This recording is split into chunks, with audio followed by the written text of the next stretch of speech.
আসসালামু আলাইকুম সবাইকে। কেমন আছো সবাই? আশা করি খুব ভালো।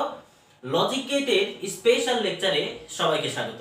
সুপ্রিয় শিক্ষার্থী, আজকে মূলত আমরা লজিক গেটের ফুল ফ্যামিলিকে আমি আসলে পরিচয় করিয়ে দিব অ্যান্ড স্পেশালি লজিক গেটের আসলে সত্যক সারণী তৈরি করতে আমরা ম্যাক্সিমাম টাইমে আসলে অনেক প্রবলেম ফেস করে থাকি। সো স্পেশালি সত্যক সারণী আসলে কিভাবে আসলে স্টেবল করতে হবে, আমি আজকে এই সত্যক সারণীর জন্য কয়েকটা ট্রিক্স আসলে তোমাদের সাথে শেয়ার করব। সো বুঝতেই পারছো ক্লাসটি কিন্তু খুব স্পেশাল হতে যাচ্ছে। সুপ্রিয় শিক্ষার্থী, তোমরা যদি লজিক গেটের বস হতে চাও তাহলে ভিডিওটি একদমই স্কিপ করা যাবে না, সম্পূর্ণ ভিডিওটি দেখতে হবে। জাস্ট ট্রাস্ট মি, আজকের পর থেকে তুমি লজিক গেটের বস হয়ে যাবে ইনশাআল্লাহ। তো যাই হোক, আজকে আমরা মূলত কি করব যে লজিক গেটের আসলে ফ্যামিলি বর্গ যারা আছে এদেরকে আমি পরিচয় করিয়ে দেব অ্যান্ড সত্যক সারণীর কিছু স্পেশাল বেসিক ট্রিক্স আমি তোমাদেরকে বলে দেব। সো যাই হোক, যেহেতু বিষয়টা আজকে আসলে আমাদের লজিক গেট নিয়ে, তো আমরা প্রথমে একটু জেনে নেই যে লজিক গেট আসলে কি জিনিস। সো এক এক বইয়ে আসলে এক এক রকম করে সংজ্ঞা দেওয়া আছে। আমরা এত কিছু আসলে সংজ্ঞা আমরা দেখতে যাবো না। আমরা নরমালি একটা বেসিক কনসেপ্ট আমাদেরকে রাখতে হবে যে লজিক গেট হচ্ছে একটা ইলেকট্রনিক সার্কিট বা বর্তনী তোমরা বলতে পারো। আবারও বলছি যে লজিক গেট হচ্ছে একটা ইলেকট্রনিক সার্কিট বা বর্তনী, যেখানে যে বর্তনী বা যে সার্কিটে দুই বা দুইয়ের অধিক আসলে আমাদের ইনপুট থাকবে এবং আমরা অলওয়েজ আউটপুট হিসাবে একটি আউটপুট পাবো। সো তাহলে আমরা কি বুঝলাম যে লজিক গেট হচ্ছে একটা ইলেকট্রনিক সার্কিট বা বর্তনী, যেখানে দুই বা দুইয়ের অধিক ইনপুট থাকবে, আউটপুট কিন্তু আমরা অলওয়েজ কয়টা পাবো? একটা আউটপুট পাবো। So clear? এখন খেয়াল করো, তো লজিক গেট তো আমরা আসলে বুঝলাম। তো লজিক গেটের ফ্যামিলি বর্গ তোমরা যদি দেখো, তো লজিক গেটকে মূলত আসলে দুই ভাগে ভাগ করা হয়। তো তোমরা যদি বোর্ডে খেয়াল করো, লজিক গেটকে যে দুইটা ভাগে ভাগ করা হচ্ছে, একটার নাম হচ্ছে মৌলিক গেট, আরেকটা নাম যৌগিক গেট। সো এই দুইটার মধ্যে আমাদের আসলে আবারও কিছু অংশ আছে। যেমন খেয়াল করো, এখানে তোমরা দেখতে পাচ্ছ যে মৌলিক গেটের মধ্যেও কিন্তু আসলে কিছু গেট রয়েছে, অর্থাৎ মৌলিক গেটের মধ্যেও কিন্তু আমরা তিনটা আসলে লজিক গেট পাই। কি কি দেখো তো, তোমরা যদি খেয়াল করো, মৌলিক গেটের মধ্যে আমরা একটা অর গেট পাচ্ছি, একটা এন্ড গেট পাচ্ছি, আর একটা নট গেট পাচ্ছি। এবার তোমরা যৌগিক গেটের উপরে যদি তোমরা খেয়াল করো, যৌগিক গেটকে আমরা দুইটা অংশে বিভক্ত করছি। আবারও বলছি, যৌগিক গেটকে কিন্তু আমরা দুইটা অংশে বিভক্ত করছি। তোমরা যদি খেয়াল করো, যৌগিক গেটের যে দুইটা অংশ, একটা হচ্ছে সার্বজনীন, আরেকটা হচ্ছে বিশেষ গেট। সো সুপ্রিয় শিক্ষার্থী, তোমরা এই সার্বজনীন এবং বিশেষ গেটগুলোর যদি ভালোভাবে এখানে একটা ব্যালেন্স করতে চাও, সেক্ষেত্রে আমাদের এই মৌলিক গেটগুলোতে আসলে ফুলভাবে ফোকাস দিতে হবে। অর্থাৎ মৌলিক গেটগুলো যদি আমরা খুব ভালোভাবে আয়ত্ত করে নিতে পারি, সো এই গেটগুলো আমাদের কাছে একদমই সাদামাটা হয়ে যাবে। যাই হোক, সার্বজনীন যদি তোমরা খেয়াল করো, এখানে কিন্তু আমরা মূলত দুইটা গেট পাই, একটা হচ্ছে ন্যান্ড গেট, আরেকটা হচ্ছে নর গেট। এবং আরেকটা যে অংশ তোমরা দেখতে পাচ্ছ যে বিশেষ গেট, এই বিশেষ গেটের মধ্যে আমরা অর্থাৎ স্পেশাল গেট যেটাকে বলা হচ্ছে, এখানেও আমরা মূলত দুইটা গেট পেয়ে থাকবো, একটা হচ্ছে এক্সঅর গেট, আরেকটা হচ্ছে এক্সনর গেট। সো আশা করি তোমরা লজিক গেটের যে ফ্যামিলি মেম্বার ছিল, আমরা মোটামুটি এখান থেকে একটা বেসিক কনসেপ্ট বুঝে গেছি। তো আরেকবার আমি জাস্ট রিপিট করে দিব। খেয়াল করো যে লজিক গেট হচ্ছে দুই প্রকার, একটা হচ্ছে মৌলিক গেট আর একটা হচ্ছে যৌগিক গেট। তোমরা যদি মৌলিক গেটে খেয়াল করো, আমরা তিনটা গেট পাবো, সেটা হচ্ছে এন্ড, অর এবং হচ্ছে নট গেট। এন্ড তোমরা যৌগিক গেটে যদি খেয়াল করো, এখানে দুইটা অংশ রয়েছে, একটা হচ্ছে সার্বজনীন আর একটা হচ্ছে বিশেষ গেট। সো সার্বজনীনের মধ্যে তোমরা দুইটা গেট পাবে, একটা হচ্ছে ন্যান্ড গেট আর একটা হচ্ছে নর গেট। এবং তোমরা বিশেষ গেটের মধ্যে যে দুইটা গেট দেখতে পাচ্ছ, একটা হচ্ছে এক্সঅর গেট আর একটা হচ্ছে এক্সনর গেট। সো সুপ্রিয় শিক্ষার্থী, আশা করি তোমরা মোটামুটি বেসিক কনসেপ্ট বুঝে গেছো। তো এবারে আসো, আমরা আমাদের যে স্পেশাল যে ট্রিক্সটা ছিল যে সত্যক সারণী আসলে কিভাবে আমাদের গঠন করতে হবে, এই জিনিসগুলো নিয়ে আমরা একটু আলোচনা করব।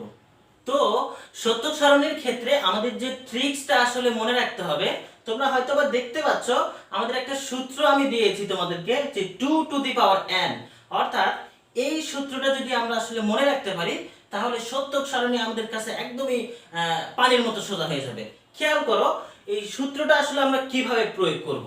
তো আমি আগেই বলেছি যে আমাদের যে লজিক গেটগুলো হবে, এই লজিক গেটগুলোর সার্কিট মূলত সর্বনিম্ন 2টা ইনপুট হবে এবং এর উপরে 2টা ইনপুট হতে পারে, 3টা হতে পারে, 4টা হতে পারে, 5টা হতে পারে, 100টা ইনপুটও হতে পারে। সো আমাদের এক্সামে মূলত নরমালি 2টা, 3টা বা 4টা সর্বোচ্চ ইনপুটের ম্যাথগুলো দিয়ে থাকে, অর্থাৎ লজিক সার্কিটগুলো দেয় আর কি। তো আমরা আজকে মূলত 2টা, 3টা এবং 4টার ক্ষেত্রে আসলে শিখে ফেলবো। খেয়াল করো তোমরা এই সূত্রটা একটু মনে রাখতে হবে, যেখানে 2 টু দি পাওয়ার n, অর্থাৎ n এর জায়গাতে আমাদের যে সংখ্যাটা বসবে সেটা হচ্ছে ইনপুট সংখ্যা। অর্থাৎ আমরা যদি ইনপুট 2টা নেই তাহলে n এর জায়গাতে 2 বসবে, এন্ড ইনপুট যদি আমরা 3 নেই তাহলে আমাদের n এর জায়গাতে কি বসাবো? 3 বসাবো।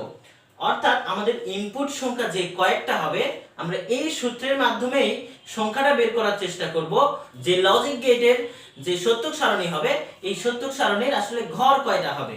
সো তোমরা যদি খেয়াল করো আমি একটু তোমাদেরকে বের করে দিব যে 2 টু দি পাওয়ার n এর ক্ষেত্রে আমরা যদি 2টা ইনপুট নেই প্রথমে, সো 2টা ইনপুট নিচ্ছি, যেখানে n এর মান কত বলো তো? 2। তাহলে আমাদের কয়টা ঘর হতে পারে?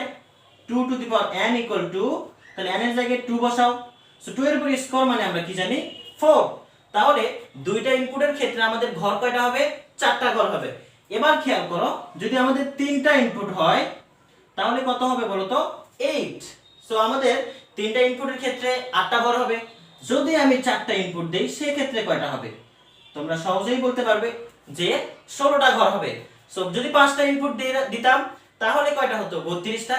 সো এইভাবে কিন্তু আমরা আসলে খুব সহজেই কয়টা আমাদের সত্যক সারণীর ঘর হবে আমরা এই সূত্রের মাধ্যমে সহজে আমরা বের করে নিতে পারবো। তো যাই হোক, সো এবারে আসো আমরা 2টা ইনপুট এবং 3টা ইনপুটের ক্ষেত্রে সত্যক সারণী তৈরি করে দেখি। সুপ্রিয় শিক্ষার্থী, তোমরা দেখতে পাচ্ছ আমরা প্রথমেই 2টা ইনপুটের ক্ষেত্রে সত্যক সারণী গঠন করে দেখব। সো খেয়াল করো 2টা ইনপুট যদি আমরা আসলে নেই সেক্ষেত্রে সত্যক সারণীতে ঘর কয়টা হবে? 4টা ঘর হবে। তাহলে আমি ধরে নিলাম আমার একটা ইনপুট হচ্ছে a আর একটা ইনপুট b। সেক্ষেত্রে সত্যক সারণীটা কেমন হবে? খেয়াল করো আমরা যদি 2টা ইনপুট নেই তাহলে একটা ইনপুটের নাম দিছি আমি a আর একটা কি বলতো? b। তো আউটপুটটা আসলে কি হবে এটা কিন্তু আমি জানি না। সো আমরা পরবর্তী ক্লাসগুলোতে যখন যে লজিক গেটগুলো আমরা আসলে করব, তো এক একটা লজিক গেটের ক্ষেত্রে এক একটা আউটপুট আসবে, সেক্ষেত্রে আমরা আউটপুটগুলো আসলে বের করে দেখব। সো খেয়াল করো আমরা যে 2টা ইনপুট নিয়েছি, সো এখানে আমাদের ঘর হবে কয়টা বলতো? 4টা। তাহলে 1টা 2টা 3টা 4টা। সো আমরা আমাদের মনে এখন প্রশ্ন যাচ্ছে যে আসলে ইনপুটগুলো দিব কি। সো তোমরা হয়তোবা সকলেই জানো আমাদের লজিক গেটের সার্কিটগুলোতে যে ডিজিটগুলো আসলে আমরা ইউজ করি সেটা হচ্ছে 0 এবং 1। তোমাদের খুব পরিচিত 2টা সংখ্যা। এই 2টা সংখ্যা কি বলতো? বাইনারি সংখ্যা। তোমরা সকলেই এই 2টা সংখ্যার সঙ্গে কিন্তু খুব ভালোভাবে পরিচিত। সো লজিক গেটের যত ম্যাথ আছে, যত সত্যক সারণী আছে, সব ক্ষেত্রেই কিন্তু আমাদেরকে এই 2টা ডিজিট আসলে ব্যবহার করতে হবে। তো যাই হোক, সবসময় আমরা এই 2টা ডিজিট নিয়ে আসলে কাজ করব। সো খেয়াল করো আমরা সত্যক সারণীতে যখন ইনপুট বসানো শুরু করব সেই ক্ষেত্রে আরেকটা ট্রিক্স আমাদেরকে মনে রাখতে হবে। কি ট্রিক্স সেটা? সো দেখো 2টা ইনপুট যেহেতু আমরা এখানে নিয়েছি, তাহলে প্রথমেই অলওয়েজ আমরা চোখ বন্ধ করে সব সময় শূন্য থেকে আমরা শুরু করব। আবারও বলছি, সত্যক সারণীর ক্ষেত্রে আমরা যখন ইনপুট আসলে বসাবো সেক্ষেত্রে অলওয়েজ শূন্য থেকে শুরু করব। সো এখন প্রশ্ন হচ্ছে শূন্যটা আমরা আসলে কোথায় নিব? এ তে নিব নাকি বি তে নিব? সো এখানেও একটা ট্রিক্স হচ্ছে, আমাদের ম্যাক্সিমাম ক্ষেত্রে প্রবলেম যেটা হয় আমরা একটু উলটপালট করে ফেলি। সো এই জায়গা থেকে আমি যে তোমাদের ট্রিক্সটা বলবো সেটা হচ্ছে, আমি আগেই বলেছি যেহেতু 0 থেকে শুরু করব তাহলে 0টা সব সময় বি থেকে শুরু করবা। অর্থাৎ 2টা ইনপুট থাকলে লাস্ট ইনপুট থেকে আমরা এই 2টা ডিজিট বসানো শুরু করব। 3টা ইনপুট থাকলে সি থেকে বসাবো, 4টা থাকলে ডি থেকে বসাবো। আশা করি এই জায়গাটা তোমরা ক্লিয়ার হয়েছো। সো এবার আমরা যেহেতু 0 থেকে শুরু করব এন্ড আমি আগেই বলেছি যে লাস্ট থেকে আমরা আসলে ইনপুটগুলো বসানো শুরু করব। তাহলে যেহেতু b আমার লাস্টটা, তাহলে 0 এখানে বসাই দাও। 0 1 0 1, ভালো করে বুঝো, আমি আবার বলছি লাস্ট থেকে শুরু করব এন্ড 0 থেকে আমাদের ইনপুট বসানো শুরু হতে হবে। তাহলে প্রথমে 0, তারপরে 1, তারপরে 0, তারপরে 1, অর্থাৎ এইভাবে আসলে সিরিয়ালি চলতে হবে। এখন তোমাদেরকে যদি আমি বলি যে 1 এর ডবল আসলে কত বলো তো? 2। সো 2 এর ডাবল কত হবে তাহলে? 4। তো 1 এর ডাবল যদি আসলে 2 হয় তাহলে 2 এর ডাবল কত হবে বলো তো? 4। এন্ড 4 এর ডাবল কত হবে তাহলে? অবশ্যই 8 হবে। সো আশা করি এই জায়গাটা তোমরা বুঝে গেছো। সো খেয়াল করো, আমরা কিন্তু b থেকে আসলে ইনপুট নেওয়া শুরু করব। তাহলে 0 এখানে আমরা কয়বার ইউজ করছি? তাহলে একবার 0, একবার 1, একবার 0, একবার 1। সো এই ট্রিক্সটা আমরা এখান থেকে একটু আসলে কনসেপ্টটা নিব যে প্রথমে 0 একটা ইউজ করছি, তার পরের বার যখন আমরা ইনপুট নিব তাহলে 0 কয়বার ইউজ করব বলো তো?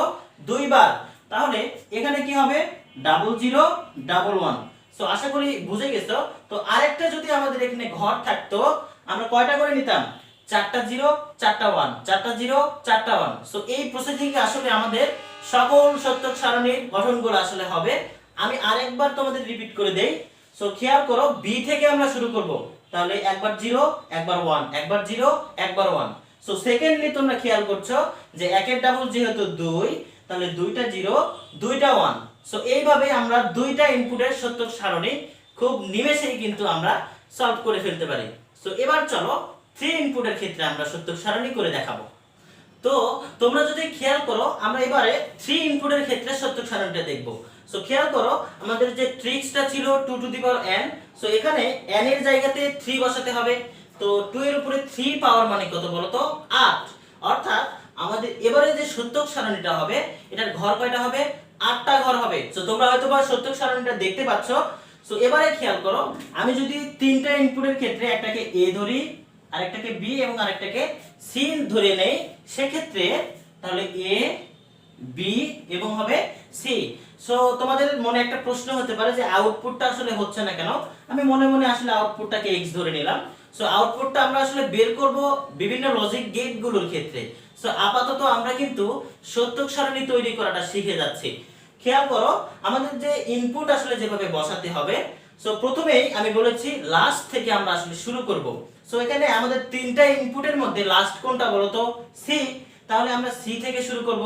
সো আমাদের ডিজিট কোন দুইটা ছিল? 0 এবং 1, অর্থাৎ বাইনারি দুইটা সংখ্যা। তাহলে আমরা প্রথমেই 0 থেকে শুরু করি। তাহলে শুরুতেই আমরা c তে ইনপুটটা বসাবো। আমাদের যে বেসিক নোটটা ছিল কি ছিল বলো তো? 1 এর ডাবল 2 ছিল, 2 এর ডাবল 4, 4 এর ডাবল কত? 8। সো এইভাবে আসলে আমাদের প্রসেসিংটা চলবে। সো প্রথমেই আমরা 0 নিব, 0 1 0 1 0 1 0 1। আশা করি তোমরা এই জায়গাটা আসলে ক্লিয়ার হয়েছে। সো এবার খেয়াল করো, 1 এর ডাবল যদি 2 হয়, তাহলে আমরা এবার 2টা 0, 2টা 1 নিব। তাহলে 2টা 0, 2টা 1, 2টা 0, 2টা 1। সো এইভাবে কিন্তু আমরা খুব সহজেই সত্যক সারণীগুলো চোখের পলকে কিন্তু আমরা কমপ্লিট করতে পারি। সো লাস্টে তোমরা দেখতে পাচ্ছ যে 1 এর ডাবল 2, 2 এর ডাবল 4। তাহলে আমরা কি করব? এবারে 4টা 0, 4টা 1 নিব। তার মানে 4টা 0, 4টা 1। সো সুপ্রিয় শিক্ষার্থী, এখানে টেনশন নেওয়ার কোনো কারণ নেই। জাস্ট তোমরা যদি এই ট্রিক্সটা আসলে ফলো করে থাকো, তাহলে যত লজিক গেটের সত্যক সারণী আমাদেরকে দিক না কেন, আমরা কিন্তু খুব সহজেই সলভ করে নিতে পারবো। তো আমরা তো 2টা ইনপুট এবং 3টা ইনপুটের ক্ষেত্রে সত্যক সারণী শিখে গেলাম। সো আশা করি তোমরা 4টা ইনপুট, 5টা ইনপুটের ক্ষেত্রেও এই প্রসেসে তোমরা করতে পারবে। সুপ্রিয় শিক্ষার্থী, আজকের ক্লাসটি এই পর্যন্তই। দেখা হবে আবারও এই লজিক গেটের দ্বিতীয় পর্বে অনেক মজার মজার টেকনিক নিয়ে। সেই পর্যন্ত সবাই ভালো থাকো, সুস্থ থাকো। আল্লাহ হাফেজ।